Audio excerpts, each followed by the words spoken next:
بسم اللہ الرحمن الرحیم 25ویں تراویح کے چند اہم نکات۔ آج 28ویں پارے کی تلاوت کی گئی۔ سورہ مجادلہ میں ایک خاندان کو پیش آنے والی مشکل کا حل بتاتے ہوئے سبق دیا گیا ہے کہ اگر کسی کو اسلام کے کسی حکم کے سبب زندگی میں کوئی مشکل پیش آئے تو اس کو نہایت خلوص کے ساتھ اللہ اور اس کے رسول اللہ صلی اللہ علیہ وآلہ وسلم کے سامنے عرض کرے۔ امید ہے کہ اس کی مشکل حل ہونے کی راہ نکل آئے گی۔ نبی صلی اللہ علیہ وآلہ وسلم کے بعد یہی کام ان خدا ترس علماء فقہا کے ذریعے پورا ہو سکتا ہے جو عوام کی مشکلات کو سمجھنے اور حل کرنے کی صلاحیت رکھتے ہوں۔ وہ عملی مثال یہ ہے کہ ایک خاتون کے شوہر نے ایک دفعہ غصہ میں یہ کہہ دیا کہ اگر میں تمہیں ہاتھ لگاؤں تو ایسا ہے جیسے میں نے اپنی ماں کو ہاتھ لگایا۔ عربوں میں ان الفاظ سے طلاق ہو جاتی تھی اور میاں بیوی میں لازماً جدائی ہو جاتی تھی۔ چنانچہ خاتون بہت پریشان ہوئی کہ ادھیڑ عمر میں شوہر اور بچوں سے جدا ہو کر کہاں جائیں گی۔ انہوں نے سارا معاملہ حضور صلی اللہ علیہ وآلہ وسلم سے آ کر بیان کر دیا اور بڑی عاجزی سے درخواست کی کہ اس کا کوئی حل نکالیں، مگر اس وقت تک وحی سے ایسی بات کے بارے میں کوئی فیصلہ نہیں آیا تھا، اس لیے آپ خاموش رہے۔ خاتون بار بار توجہ دلاتی رہیں۔ آخر میں وحی نازل ہوئی کہ اللہ نے اس عورت کی بات سن لی جو تم سے جھگڑتی تھی۔ تم میں جو لوگ اپنی بیویوں کو ماں کہہ بیٹھیں تو اس کہنے سے وہ مائیں نہیں بن جاتی۔ البتہ اس طرح کے لوگ ایک ناگوار اور جھوٹی بات کہتے ہیں۔ اب اگر وہ پلٹنا چاہیں تو انہیں ہاتھ لگانے سے پہلے کفارہ کے طور پر ایک غلام آزاد کرنا ہوگا۔ اگر غلام میسر نہ ہو تو لگاتار 2 ماہ کے روزے رکھیں، اور اس کی طاقت نہ رکھتے ہوں تو 60 مسکینوں کو کھانا کھلائیں۔ اس کے بعد چند ضروری مجلسی آداب کی تلقین کی گئی ہے۔ فرمایا، آپ کو خبر نہیں ہے کہ زمین آسمان کی ہر چیز کا اللہ کو علم ہے۔ جہاں کہیں 3 آدمی گفتگو کرتے ہیں، چوتھی ذات اللہ کی ہوتی ہے۔ جب 5 ہوتے ہیں، چھٹی اللہ کی ذات ہوتی ہے۔ خفیہ بات کرنے والے اس سے کم ہو یا زیادہ، وہ جہاں کہیں ہوتے ہیں اللہ ان کے ساتھ ہوتا ہے۔ پھر قیامت کے روز اللہ ان کو بتا دے گا کہ انہوں نے کیا کچھ کیا۔ اللہ ہر چیز کا علم رکھتا ہے۔ جیسا کہ رسول اللہ صلی اللہ علیہ وآلہ وسلم اور اس خاتون کے درمیان گفتگو ہوئی، اللہ نے سن لیا اور اس کے متعلق احکامات نازل فرمائے۔ البتہ سرگوشی سے منع کیا گیا، خاص طور پر یہ کہ گناہ، ظلم و زیادتی اور رسول کی نافرمانی کے لیے سرگوشیاں اللہ کے نزدیک کفر کی بات ہے۔ ایسی باتیں یا حرکتیں بھی نہیں کرنی چاہیے جن سے لوگوں کے لیے تنگ دلی کا اظہار ہو یا تکلیف پہنچے۔ سورہ حشر میں منافقین سے خطاب ہے۔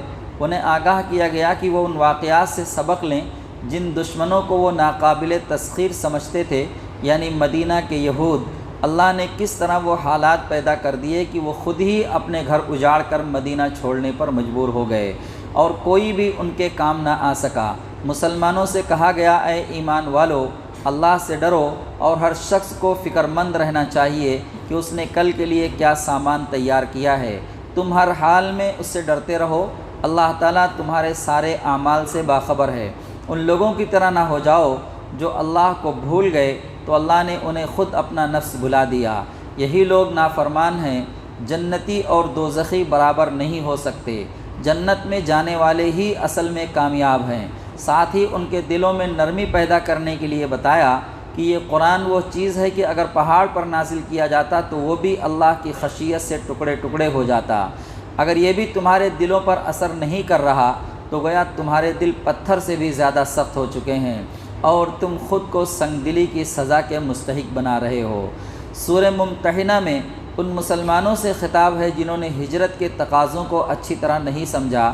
انہیں بتایا کہ ہجرت اس طرح ہوتی ہے جس طرح حضرت ابراہیم علیہ السلام نے ہجرت کی تھی کہ پچھلے ماحول سے بالکل تعلقات توڑ کر صرف اللہ اور اس کے رسول سے وابستہ ہو جاؤ۔ میرے اور اپنے دشمنوں کو دوست نہ بناؤ۔ تم ان سے محبت کی پینگیں بڑھاتے ہو جو چاہتے ہیں کہ تم الٹے کافر ہو جاؤ۔ تمہارے رشتے ناتے اور آل اولاد قیامت کے دن کچھ بھی تمہارے کام نہیں آئیں گے۔ پھر یہ وضاحت کی کہ کافروں سے دلی دوستی رکھنے کو منع کیا جا رہا ہے، خصوصاً ان سے جنہوں نے تم سے دین کے معاملہ میں جنگ کی ہو۔ اللہ تمہیں ان لوگوں کے ساتھ حسن سلوک اور انصاف کرنے سے نہیں روکتا جنہوں نے دین کے معاملہ میں نہ تم سے جنگ کی ہے اور نہ تم کو گھروں سے نکالا ہے۔ اسی طرح یہ بھی اعلان کیا گیا کہ مسلمان عورت کا کافر مرد سے اور مسلمان مرد کا مشرک عورت سے نکاح حلال نہیں۔ پھر ہدایت کی کہ جو عورتیں اسلام قبول کریں ان سے آپ بڑی بڑی برائیوں سے بچنے کا عہد لیں جو اس وقت عرب معاشرے میں پھیلی ہوئی تھیں۔ سورہ صف میں ان مسلمانوں سے خطاب ہے جو پیغمبر صلی اللہ علیہ وآلہ وسلم سے اطاعت گزاری کا عہد کر چکنے کے بعد اللہ کی راہ میں جہاد سے جی چرا رہے تھے۔ ان کو متنبہ کیا گیا کہ اگر اطاعت کا عہد یعنی کلمہ پڑھنے کے بعد تمہاری یہی روش رہی تو تمہارا بھی وہی حال ہوگا جو یہودیوں کا ہوا کہ اللہ نے ان کے دل ٹیڑھے کر دیے اور ہمیشہ کے لیے ہدایت سے محروم کر دیے گئے۔ جب حضرت عیسیٰ علیہ السلام ان کے پاس آئے تو معجزات کے باوجود ان کا انکار کر دیا اور اب اسلام کی مخالفت کر رہے ہیں، حالانکہ اسلام ان کی اور مشرکین کی مرضی کے خلاف اس سرزمین میں سارے دینوں پر غالب آ کر رہے گا۔ کمزور مسلمانوں کو صحیح راہ اختیار کرنے کی تلقین کی کہ دین کی راہ میں جان و مال سے جہاد کرو، کامیابی کی یہی راہ ہے، آخرت میں بھی اور دنیا میں بھی اللہ کی مدد اور اس کی فتح سے ہمکنار رہو گے جو اب آنے ہی والی ہے اور جو تمہاری تمنا بھی ہے، جس طرح حضرت عیسیٰ علیہ السلام کے حواریوں کے ساتھ ہوا تھا کہ انہیں اللہ کے راستے میں پکارا گیا تو انہوں نے لبیک کہا۔ سورہ جمعہ میں حضرت ابراہیم علیہ السلام کی دعا کی طرف اشارہ کر کے مشرکین مکہ پر واضح کیا گیا کہ نبی صلی اللہ علیہ وآلہ وسلم کی بعثت کی شکل میں اللہ نے جس عظیم نعمت سے ان کو نوازا ہے اس کی قدر کریں اور یہودیوں کی سازشوں کا شکار ہو کر اپنے کو اس فضل عظیم سے محروم نہ کریں۔ جن یہودیوں کو توریت دی گئی مگر انہوں نے اس کا بار نہ اٹھایا، ان کی مثال اس گدھے کی سی ہے جس پر کتابیں لدی ہوئی ہوں۔ اس سے بھی زیادہ بری مثال ہے ان لوگوں کی جنہوں نے اللہ کی آیات کو جھٹلا دیا۔ اللہ ظالموں کو ہدایت نہیں دیتا۔ اس آیت میں بڑی بات کہی گئی ہے کہ اگر توریت دی گئی اور وہ اس پر عمل نہ کر سکے یا پڑھنا نہیں چاہتے، ان کی مثال گدھے پر لدی کتابیں جیسی ہیں کہ گدھا ناواقف ہوتا ہے کہ اس کی پیٹھ پر کیا لدا ہوا ہے۔ اگر یہ مثال یہودیوں پر صادق آتی ہے تو کیا ان مسلمانوں پر صادق نہیں آتی جو قرآن نہیں پڑھتے نہ اس پر عمل کرتے ہیں؟ آخر ان پر بھی تو یہ کتاب اتاری گئی اور وہ بھی گدھے کی طرح اسے اٹھائے ہوئے ہیں، مگر انہیں نہیں معلوم کہ اس کتاب کے اندر کیا ہے۔ یہاں ٹھہر کر تھوڑا سا ہمیں سوچنے کی ضرورت ہے۔ اللہ تبارک تعالیٰ نے یہودیوں کے لیے یہ مثال دی کہ ان کے اوپر توریت نازل کی گئی مگر نہ انہوں نے اس کو پڑھا، نہ سمجھا، نہ عمل کیا۔ اور ہمارے اور آپ کے لیے بھی اللہ تبارک تعالیٰ نے قرآن مجید کو نازل فرمایا، ہم بھی بالکل نہ اس کو پڑھنے کے لیے آمادہ ہیں نہ اس پر عمل کرنے کے لیے آمادہ ہیں۔ اتنی اوپر اٹھا کر رکھ دیا حفاظت کی نیت سے کہ اب وہاں تک تو ہاتھ بھی نہیں پہنچ رہا ہے۔ رمضان میں تلاوت کے لیے نکال لیا جاتا ہے، یا اور کبھی گھر میں کوئی یا رشتہ داروں میں کہیں میت ہو گئی تو اس وقت کام آ جاتا ہے، لیکن ہدایت کے لیے جو ہے کبھی توفیق نہیں ہوتی کہ اس کتاب کو ہدایت کی نیت سے پڑھا جائے اور کیا احکام اللہ تبارک تعالیٰ نے ہمارے لیے اس میں نازل کیے ہیں اس کو جان کر اس پر عمل کرنے کی کوشش کریں، کبھی اس کی توفیق نہیں ہوتی۔ تو گویا ہم بھی اسی گدھے کی طرح سے ہیں، جیسے گدھے کی پیٹھ پر کیا بوجھ لدا ہے وہ گدھے کو پتہ نہیں ہوتا، ہم بھی یہ بوجھ بس ڈھوئے جا رہے ہیں، کچھ علم نہیں ہے کہ اس کتاب میں ہمارے لیے اللہ نے کیا کچھ نازل کر کے رکھا ہوا ہے۔ جمعہ کی اذان ہوتے ہی نماز کی طرف دوڑنے کا حکم دیا گیا اور خرید و فروخت ممنوع قرار دی گئی اور اس عمل کو تجارت سے بہتر قرار دیا گیا۔ البتہ نماز کے بعد پھر کاروبار کرنے کی اجازت ہے، اللہ کا فضل تلاش کرنے کا حکم ہے، ساتھ ہی کثرت کے ساتھ خدا کی یاد بھی ہونی چاہیے۔ پھر مسلمانوں کے ایک گروہ کو ملامت کی کہ اس نے دنیاوی کاروبار کے لالچ میں جمعہ اور رسول اللہ صلی اللہ علیہ وآلہ وسلم کا احترام ملحوظ نہیں رکھا، اس کا مطلب ہے کہ انہوں نے اس سودے کی حقیقت کو نہیں سمجھا جو انہوں نے کلمہ پڑھ کر اپنے رب سے کیا ہے۔ آج ہماری بھی حالت بالکل ایسی ہی بنی ہوئی ہے، اور نمازیں اور اذانیں تو ہیں ہی، بالکل ہم ایک دم روندے جا رہے ہیں پیروں تلے، اذان ہو رہی ہے، کچھ بھی فرق ہی نہیں پڑتا کچھ بھی۔ اور جمعہ کا بھی ہم نے یہی حال بنا رکھا ہے۔ اللہ تبارک تعالیٰ نے جمعہ کی اذان کے بعد خرید و فروخت کو ممنوع قرار دیا ہے، خرید و فروخت کو ممنوع قرار دیا ہے، لیکن اذان ہوتی ہے، ہماری دکانیں کھلی رہتی ہیں، ہماری خرید و فروخت جاری رہتی ہے۔ کچھ اللہ کے بندے ہیں جو اہتمام کرتے ہیں، عمل کرتے ہیں، اللہ ضرور ان کا اس کو اجر دے گا، لیکن جو لوگ اللہ کے اس حکم کو پامال کرتے ہیں تو اللہ انہیں بھی ویسے ہی روند کر پھینک دے گا جیسے وہ اللہ کے حکموں کو رود رہے ہیں۔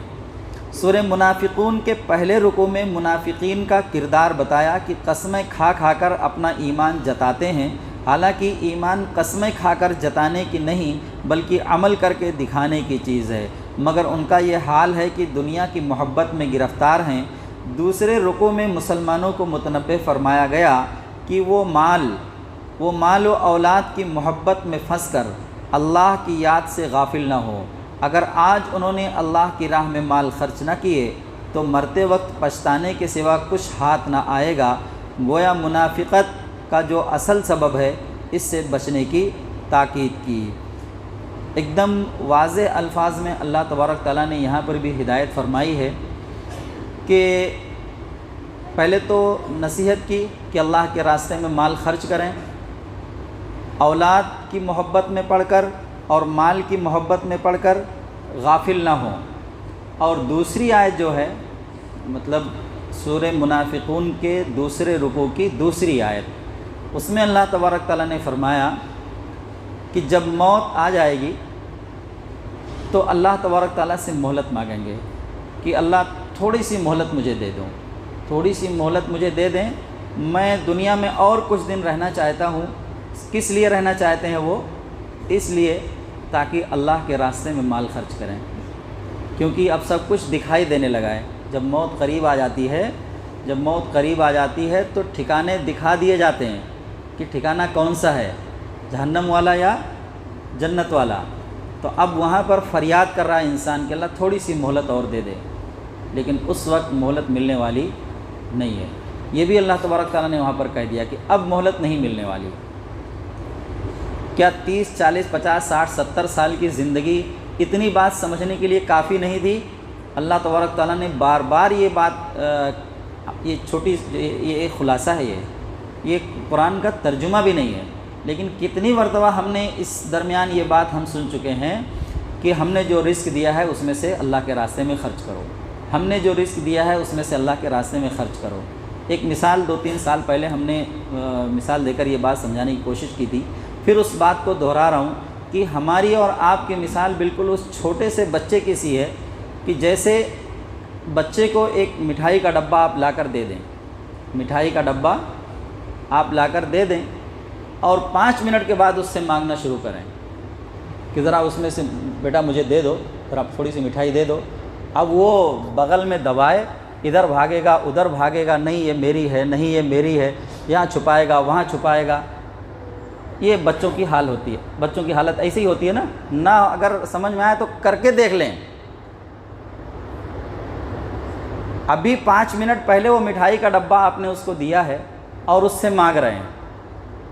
کچھ بچے ہوتے ہیں جو دے بھی دیتے ہیں لیکن زیادہ نہیں دیتے ہیں، وہ لے کر ادھر ادھر بھاگ رہا ہے، چھپا رہا ہے کہ اب کہاں اس کو لے جا کر تجوری کے اندر ڈال دوں کہ اب ابو اس کو پائے نہ۔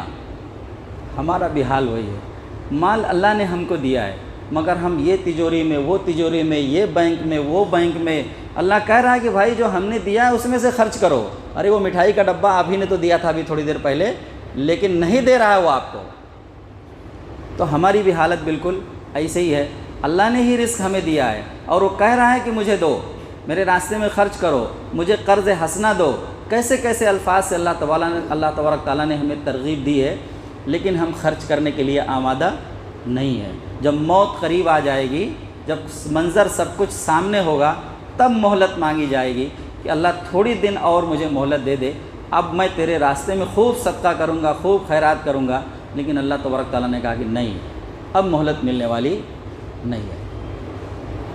تو ابھی ہمارے پاس وقت ہے، جہاں جیسی ضرورت ہو اللہ کے راستے میں خرچ کرنے کی، اللہ کا ہی دیا ہوا رزق ہے، اسی میں سے خرچ کرنا ہے۔ اس زوم میں ہرگز نہ رہیں کہ ہم نے کمایا ہے۔ بار بار یہ بات دہرا رہا ہوں میں کہ آپ کے جیسے محنت مشقت کرنے والے، آپ کے جیسا علم رکھنے والے، آپ کی جیسی صلاحیتیں رکھنے والے نہ جانے کتنے لوگ پڑے ہوئے ہیں، مگر اتنا بھی نہیں مل پا رہا ہے جتنا آپ کو ملا ہوا ہے۔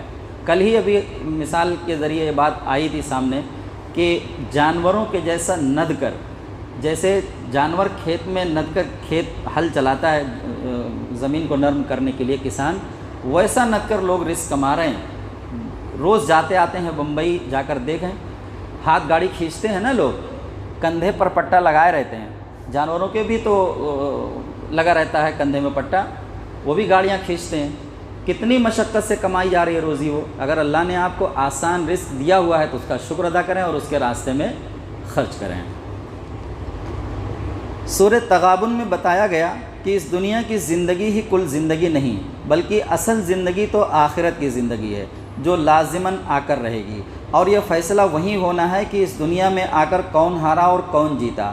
بس جو آخرت میں کامیابی حاصل کرنے کا حوصلہ رکھتا ہو اس پر واجب ہے کہ وہ اللہ اور اس کے رسول اللہ صلی اللہ علیہ وآلہ وسلم کی خوشنودی حاصل کرنے کی راہ میں ہر قربانی کے لیے تیار رہے اور کسی کی ملامت یا نصیحت کی پرواہ نہ کرے۔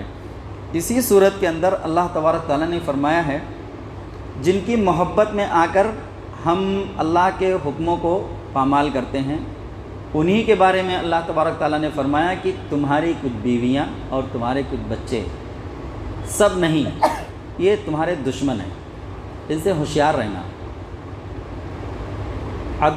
عدو کے لفظ استعمال کیا اللہ تبارک تعالیٰ نے۔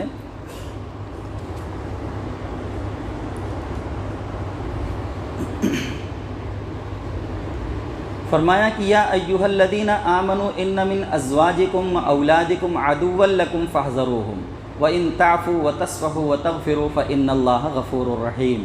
اے ایمان والو، تمہاری بیویوں اور تمہاری اولاد میں سے کچھ تمہارے دشمن ہیں، اس لیے ان سے ہوشیار رہو۔ اگر میں کہوں کہ تمہاری بیوی یا تمہارے بچے تمہارے دشمن ہیں تو ابھی آپ مجھ سے جھگڑا کرنے کے لیے تیار ہو جائیں گے، ایسے ہی ہوگا نا؟ لیکن اللہ تبارک تعالیٰ کہہ رہے ہیں، اور ہم اگر جائزہ لیں، اللہ کی کہی ہوئی بات ہے، جھوٹی تو ہو ہی نہیں سکتی، تو یہ چیز واضح ہو کر بھی سامنے آ جائے گی۔ یہ کون بیویاں، کیسی بیویاں، کیسے بچے ہمارے اور آپ کے دشمن ہیں؟ جو بیوی بچے انسان کو اللہ کی نافرمانی پر اکسائیں وہ انسان کے دشمن ہیں۔ البتہ اگر وہ اپنے عمل سے توبہ کر لیں تو پھر اسی آیت کے اندر اللہ تبارک تعالیٰ نے فرمایا کہ تو پھر آپ انہیں معاف کر دیں، اور اللہ بھی غفور الرحیم ہے۔ اس کے آگے کی آیت اللہ تبارک تعالیٰ نے فرمایا انما اموالکم و اولادکم فتنہ واللہ عندہ اجر عظیم۔ تمہارے مال اور تمہاری اولاد تمہارے لیے ایک آزمائش ہے۔ فتنہ کا لفظ استعمال کیا اللہ تبارک تعالیٰ نے۔ مال اور اولاد یہ ہمارے اور آپ کے لیے کیا ہیں؟ آزمائش کا سبب بن سکتے ہیں، فتنے کا سبب بن سکتے ہیں۔ کیسے؟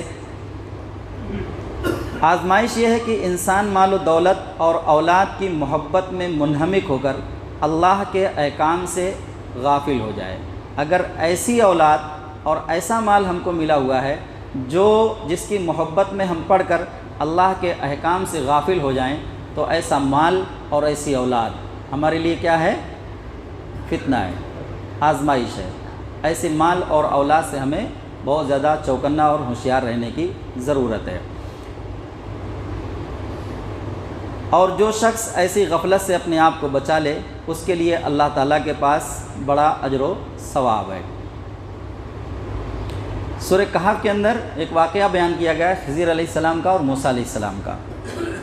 تو موسیٰ جب یہ سفر شروع ہوتا ہے تو خضر علیہ السلام ایک بچے کو قتل کر دیتے ہیں، ایک بچے کو قتل کر دیتے ہیں، اور تینوں جو واقعات پیش آئے ہیں، جب اس کا خلاصہ حضرت خضر علیہ السلام موسیٰ علیہ السلام کے سامنے کرتے ہیں تو وہ جو ہے قتل کا خلاصہ یوں کرتے ہیں وہ کہ یہ لڑکا جو ہے بڑا ہو کر، اس کے ماں باپ اچھے نیک اور صالح اور مومن ہیں، یہ بچہ جب بڑا ہوگا تو اس کی محبت میں آ کر اندیشہ ہے کہ وہ دین سے پھر جائیں، کفر اختیار کر لیں، یہ ایسا کچھ رویہ اختیار کرے گا اس دنیا میں کہ ان کے اولاد والدین کے لیے یہ فتنہ بن جائے گا یا آزمائش بن جائے گا، اور وہ نیک لوگ ہیں، وہ مومن ہیں، اس لیے اس کو راستے سے ہٹا دیا جا رہا ہے، اور اللہ ان کو پھر نیک اور صالح اولاد دے گا جو ان کے حق میں بہتر ہوں گے۔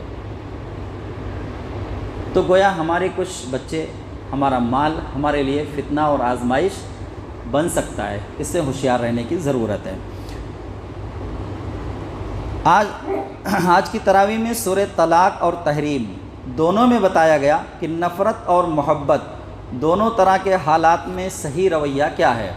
سورہ طلاق میں طلاق کے احکام بیان کیے گئے ہیں جو دھیرے دھیرے جو ہے نفرت کا ایک سبب بنتا ہے، پھر اس کے بعد جو ہے انسان طلاق تک نوبت پہنچتی ہے اور انسان اپنی بیوی کو جدا کرتا ہے۔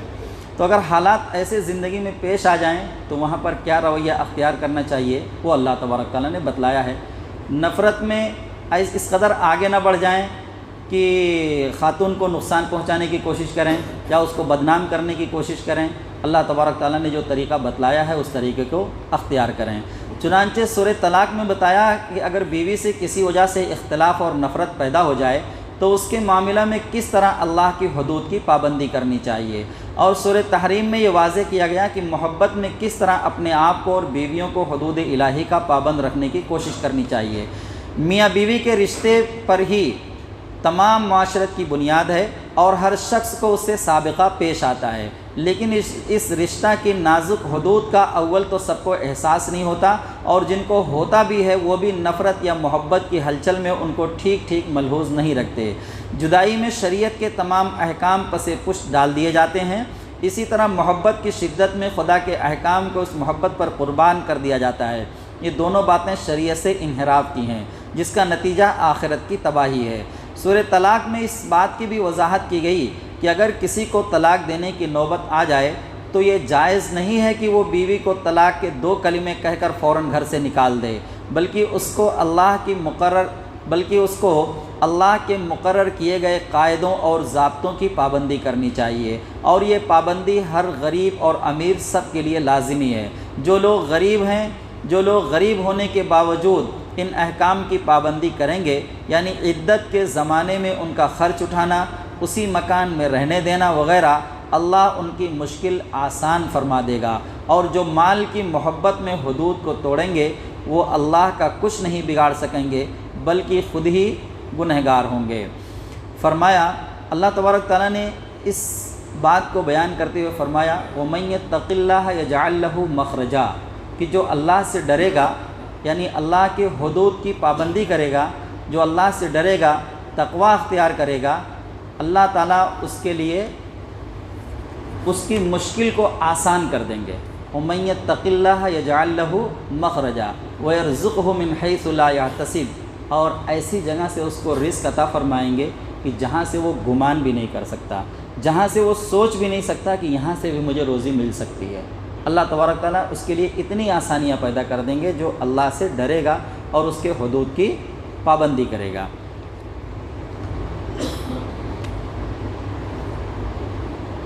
سورہ طلاق میں اس بات کی وضاحت کی گئی کہ اگر کسی کو طلاق دینے کی نوبت آ جائے تو یہ جائز نہیں کہ وہ بیوی کو طلاق کے 2 کلمے کہہ کر فوراً گھر سے نکال دے، بلکہ اس کو اللہ کے مقرر کیے گئے قاعدوں اور ضابطوں کی پابندی کرنی چاہیے، اور یہ پابندی ہر غریب اور امیر سب کے لیے لازمی ہے۔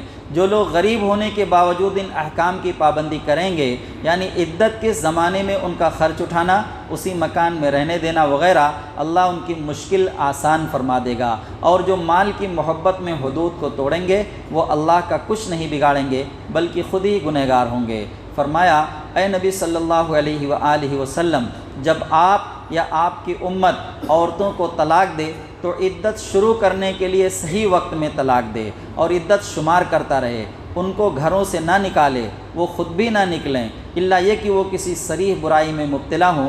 یہ طلاق دینے کے بعد کی بات کہی جا رہی ہے، یعنی ایک طلاق اگر کسی نے دے دیا ہے تو ابھی اس کو اپنے ہی گھر میں رہنے دے، بیوی بھی جو ہے بیوی کو بھی وہ نہ نکلے، اسی شوہر کے گھر میں ہی رہے، اور شوہر کو اس درمیان پورا جیسے اس کا خرچ پہلے وہ اٹھاتا تھا ویسے خرچ اٹھانے کے لیے کہا جا رہا ہے، یعنی کھانا پینا، اس کی ضروریات کا خیال رکھنا وغیرہ۔ لیکن ہمارے یہاں تو بڑا مسئلہ اس کا ایک دم الٹا ہے۔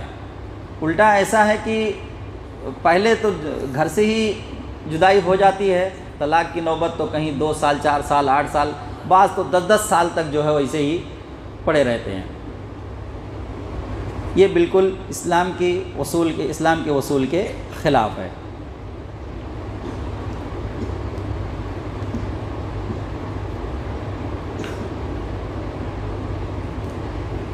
ان کو گھروں سے نہ نکالے، وہ خود بھی نہ نکلیں، الا یہ کہ وہ کسی صریح برائی میں مبتلا ہوں۔ یہ اللہ کی حدود ہیں، جو ان کو توڑے گا وہ ظالم ہوگا۔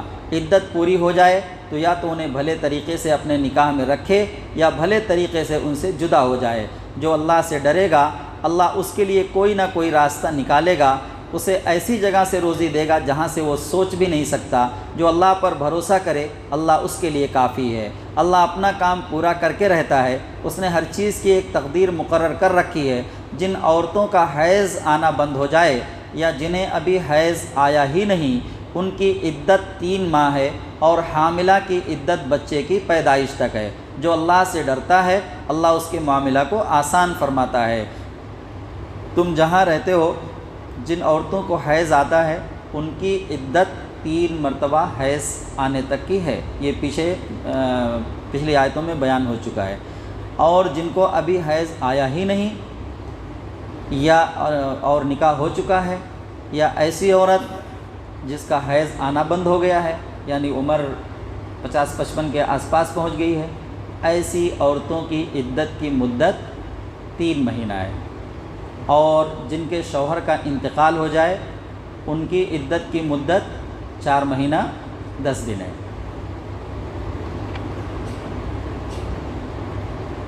اور اگر کوئی عورت حاملہ ہے تو پھر بچے کی پیدائش تک وہ عدت میں رہے گی۔ بچہ پیدا ہونے تک اس کا عدت کا زمانہ ہے، چاہے وہ 9 مہینہ پورا ہی کیوں نہ ہو۔ تم جہاں رہتے ہو اس کو وہیں رکھو، انہیں تنگ کرتے ہوئے نہ ستاؤ۔ اگر حاملہ ہوں تو پیدائش تک ان پر خوشی خوشی خرچ کرو، دودھ پلائیں تو انہیں ان کا معاوضہ دو، بھلے طریقے سے سب طے کر لو۔ خوشحال آدمی اپنی خوشحالی کے مطابق اور غریب سے جو کچھ ہو سکے خرچ کرے۔ اللہ اتنی ہی تکلیف دیتا ہے جتنی بندے کی وسعت ہے، بعید نہیں کہ تنگی کے بعد فراخی عطا فرمائے۔ سورہ تحریم میں یہ بتایا گیا کہ محبت کے غلبے کے باوجود کس طرح اللہ کی حدود کی حفاظت کرنی چاہیے۔ چنانچہ نبی صلی اللہ علیہ وآلہ وسلم کا احتساب اللہ تعالیٰ نے ایسے فعل پر کیا جو اگرچہ اس لیے ظاہر ہوا تھا کہ کمزوروں پر نرمی اور بیویوں سے دلداری کی جائے، لیکن اللہ نے اس پر بھی گرفت کر لی، کیونکہ اللہ کا رسول تمام امت کے لیے نمونہ ہوتا ہے۔ فرمایا، اے نبی صلی اللہ علیہ وآلہ وسلم، تم اپنی بیویوں کی دلداری میں وہ چیز کیوں اپنے اوپر حرام کر بیٹھے جو اللہ نے تمہارے لیے جائز کی ہے۔ اسی طرح جب نبی صلی اللہ علیہ وآلہ وسلم نے اپنی ایک بیوی سے ایک راز کی بات کی اور انہوں نے اس کی خبر دوسروں کو کر دی تو اللہ نے اس کی اس حرکت سے پیغمبر صلی اللہ علیہ وآلہ وسلم کو آگاہ فرما دیا اور بیویوں کو خطاب کر کے کہا کہ اگر تم دونوں اللہ سے توبہ کرو تو یہی بات تمہارے شایان شان ہے۔ یہاں گرفت اس بات پر کی گئی ہے کہ محبت کے اندر بھی اور رسول اللہ صلی اللہ علیہ وآلہ وسلم کی بتائی ہوئی حدود کا خیال رکھنا چاہیے۔ پھر عام مسلمانوں کو خبردار کیا ہے کہ تم بھی اپنے آپ کو اپنے بال بچوں کو دوزخ کی آگ سے بچانے کی فکر کرو۔ پھر اللہ نے 4 عورتوں کی مثال دے کر سمجھایا کہ برے سے برے ماحول میں بھی آدمی پر اپنے ایمان کی حفاظت واجب ہے۔ اس کے لیے اللہ نے فرعون کی بیوی حضرت آسیہ اور حضرت مریم علیہ السلام اور حضرت لوط علیہ السلام اور حضرت نوح علیہ السلام کی بیویوں کی مثالیں دی ہیں کہ پہلی 2 عورتوں نے اپنے ایمان کی حفاظت کی اور اللہ کے ہاں بڑا درجہ پایا، تیسری و چوتھی عورت نے ایمان کے تقاضے پورے نہیں کیے تو عذاب کا نشانہ بنی، حالانکہ نبی کی بیوی تھیں۔ ساتھ ہی یہ بات بھی واضح کر دی کہ عورت بھی اپنی پیدائش کے لحاظ سے نیکی اور بدی کے جذبات اور میلانات رکھتی ہے۔ یہ صحیح نہیں ہے کہ بدی کا سرچشمہ عورت کو ہی قرار دیا جائے۔ 25ویں تراویح کا بیان ختم ہوا۔ اللہ تعالی ہم سب کو قرآن پڑھنے، اس کو سمجھنے اور اس پر عمل کرنے کی توفیق عطا فرمائے۔ ربنا تقبل منا انک انت السمیع العلیم وتب علینا انک انت التواب الرحیم۔ صلی اللہ تعالی علی خیر خلقہ محمد وعلی آلہ واصحابہ اجمعین برحمتک یا ارحم الراحمین۔